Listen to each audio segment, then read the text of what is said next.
तो स्वागत है एक और नई वीडियो में। तो आज की इस वीडियो में मैं आपको बताने वाला हूँ डिफरेंस क्वाड्स और प्रोफेशनल स्पीड स्केटिंग का, प्रोफेशनल स्पीड इनलाइन जो स्केट्स होते हैं उन दोनों के बीच का।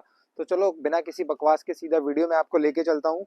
लाइक सब्सक्राइब करना आपके हाथ में है, तो फटाफट पहले आप वीडियो चेक कर लो, आपको समझ में आ जाए तो आप कमेंट कर देना, और कोई भी इशू है तब भी आप कमेंट करके आप मुझे बता सकते हो। तो चलो फटाफट से सीधे वीडियो में लेके चलता हूँ। मित्रों, अगर आपको बजट आपके पास है अच्छा खासा और अच्छे खासे पैसे हैं आपके पास इन्वेस्ट करने के लिए, तब तो आप जा सकते हो एक प्रोफेशनल स्पीड इनलाइन की तरफ। और अगर बजट कम है, 10 के अंदर अंदर का बजट है आपका, तो आपको फॉर श्योर लेना चाहिए एक क्वाड स्केट्स, ना कि एक professional speed inline. Quad skates तब आपके लिए मोर देन इनफ है। क्वाड स्केट्स में कुछ चीज़ें बहुत ही अच्छी हैं, जैसे कि इनकी चीज़ों की अवेलेबिलिटी। ये शूज़ आप इसमें देख सकते हो कि जो ऊपर का शूज़ पड़ा हुआ है ये तो फुटबॉल का एक स्टड्स है, और इसके अंदर जो व्हील है ये कस्टमाइज है। ये कोई दूसरा व्हील है, ये कोई दूसरा व्हील है दोनों ही रोड व्हील और मल्टीपर्पज़ के यूज़ में काम आ सकते हैं। जैसे कि आप अभी इनको रोड पे भी चला सकते हो, और यही सेम स्केट आपका रिंक में भी चल जाएगा। और बात कर लेते हैं इसके पीछे जो पार्ट्स हैं अलग अलग जो इसके अंदर अटैच है। जैसे कि ये पार्ट है प्लास्टिक का, इसको फ्रेम कहते हैं, क्वार्ट्स का फ्रेम। ये फ्रेम है, ये आप साथ में देख सकते हो। ये इसके जो प्लास्टिक अटैच्ड है ये ब्रैकेट्स कहलाते हैं, और पीछे वाला भी ये ब्रैकेट है, आप इसमें भी चेक कर सकते हो, ये भी एक ब्रैकेट है। तो अब जो ये पूरा प्लास्टिक का पार्ट है, अगर ये भी टूट जाएगा तो ये भी अलग से मिल सकता है। पार्ट्स के कुछ पार्ट्स की अवेलेबिलिटी इतनी अच्छी है कि अगर हमारे पास स्केट्स का शू भी नहीं है तो हम इसमें फुटबॉल का स्टेट्स के नीचे वाले पार्ट्स आप यहाँ पे देख सकते हो। ये जो स्टड थे प्लास्टिक के बाहर जो निकले रहते हैं उनको बाहर निकाल के उनको कट करके उसके बाद ये क्वाड्स का शू इसमें फिक्स हो सकता है। ऐसा सब कुछ हम इस प्रोफेशनल इनलाइन स्केट्स में तो नहीं कर सकते, मैंने अभी तक तो नहीं देखा।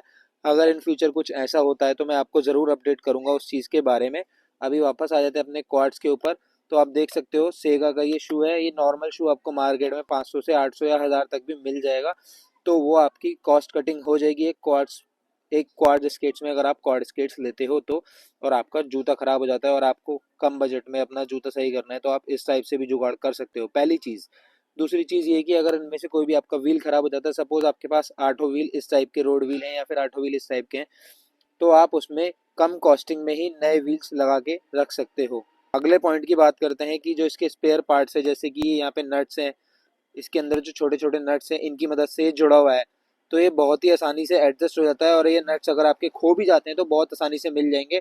एज कम्पेयर टू अगर इसमें एक भी नट खो गया आपका, ये नट खो जाए, ये नट खो जाए, ये सारे जो एक जैसे दिखने वाले नट्स हैं अगर ये खो जाए तो ये आसानी से अवेलेबल तो हो जाएंगे, लेकिन उनकी कॉस्टिंग इतनी होगी कि पहली बात आपको सारे नट खरीदने पड़ेंगे 8 के 8, ना कि एक या दो। और इसमें अगर सिंगल नट ये वाले खो जाते हैं, टूट जाते हैं, निकल जाते हैं, तो आपको इजीली हार्डवेयर की शॉप से नट्स मिल जाएंगे। 5 से 10 रुपए में कोई भी सिंगल नट आपको इजीली अवेलेबल हो जाएगा। अब बात करते हैं इसके ब्रैकेट्स की। इसके ब्रैकेट्स भी सिंगल या डबल आपको बहुत आसानी से मिल जाते हैं। वहीं अगर प्रोफेशनल इनलाइन की बात करें तो इसमें कोई भी ब्रैकेट वगैरह नहीं होता है, सीधा एक फ्रेम होता है, उसके ऊपर सीधा जूता अटैच होगा। तो ऐसे ब्रैकेट्स का उसमें कोई इशू नहीं है, लेकिन अगर उसका कोई पार्ट खराब हो गया तो आपको मिलेगा महंगा ही। ये आप चीज़ डिसाइड करके रख लो या पहले से अपने दिमाग में बसा लो कि इसकी कॉस्टिंग अच्छी खासी होती है, क्वार्ट्स की नहीं होती है। क्वार्ट्स में ये ब्रैकेट्स भी आपको सस्ते रेट्स में मिल जाएंगे।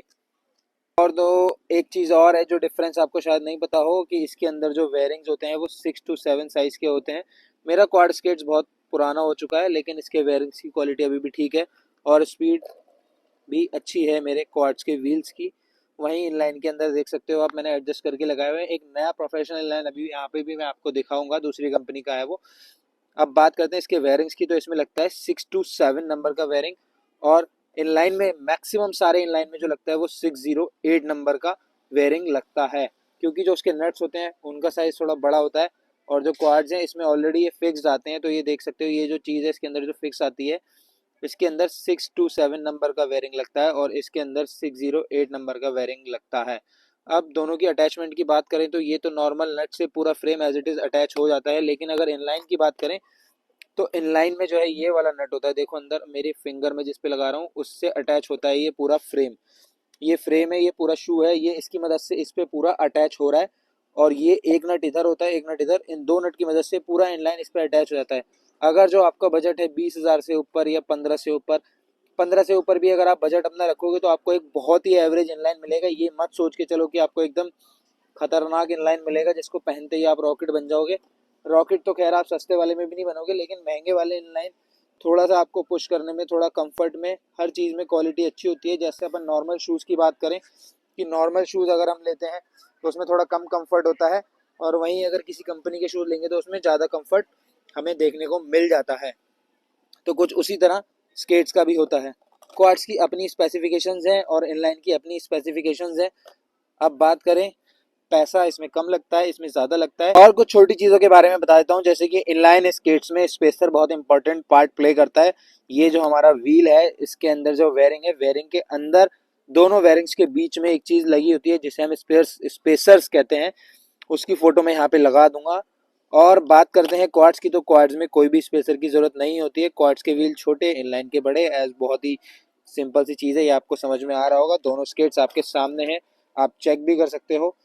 ये वाले स्केट्स वहाँ लेवल तक जा सकते हैं जहाँ तक ये नहीं जा सकते भाई। प्रोफेशनल इंटरनेशनल लेवल पे ज़्यादातर स्पीड इनलाइन देखे जाते हैं, क्वाड्स नहीं मिलते, मैंने आज तक देखे नहीं है। और अगर कहीं होते होंगे तो मुझे पता नहीं है उस चीज़ के बारे में। तो जितना मुझे डिटेल में मालूम है वो मैं आपको ऑलरेडी बता चुका हूँ। क्वाड्स हमारा डिस्ट्रिक्ट, स्टेट और नेशनल लेवल तक चलता है। ये district, state, national, international level तक भी जाता है। इवन स्पीड ओलंपिक्स में जो है वो आइस स्केटिंग अभी तो आ चुका है, वहाँ पे भी ओलंपिक लेवल पे भी जा चुका है आइस स्केटिंग, तो आप उसको भी चेक कर सकते हो। तो उसमें भी इनलाइन स्केट्स जो है, बूट्स होते हैं, उसके अंदर ब्लेड्स लगे होते हैं, वो आपको देखने को मिलेंगे, ना कि ऐसा कोई स्केट्स। तो आई होप सो कि आपको इन दोनों के बारे में, डिफरेंसेस के बारे में पता चल गया होगा। ये ज़्यादा महंगे होते हैं, ये सस्ते होते हैं, पहली चीज़। दूसरी चीज़ कि इसके पार्ट्स आसानी से मिल जाएंगे, इसके पार्ट्स आसानी से अगर मिलेंगे तो महंगे मिलेंगे। इनकी जल्दी से अवेलेबिलिटी नहीं होती क्योंकि बहुत सारे मॉडल्स आ चुके हैं, और क्वाड ज़्यादातर सभी सेम होते हैं, तो उसमें कोई इशू नहीं होती है। तो आई होप सो कि आपको दोनों का डिफरेंस समझ में आ गया होगा। अगर आपको बजट में चाहिए तो आप ये ले सकते हो, बिगनर हो तो भी ये ले सकते हो, ज़्यादा बैलेंस चाहिए तो ये ले सकते हो। अगर आप बैलेंस में परफेक्शन ला चुके हो तो आप इन पे जाओ। अगर आपको प्रोफेशनल अपना करियर बनाना है स्केटिंग में तो आप इस पे जाओ, ना कि इस स्केट्स पे। तो जिन्हें ज़्यादा शौकीन है, ज़्यादा रेस करनी है, वो सब इसमें जाएंगे।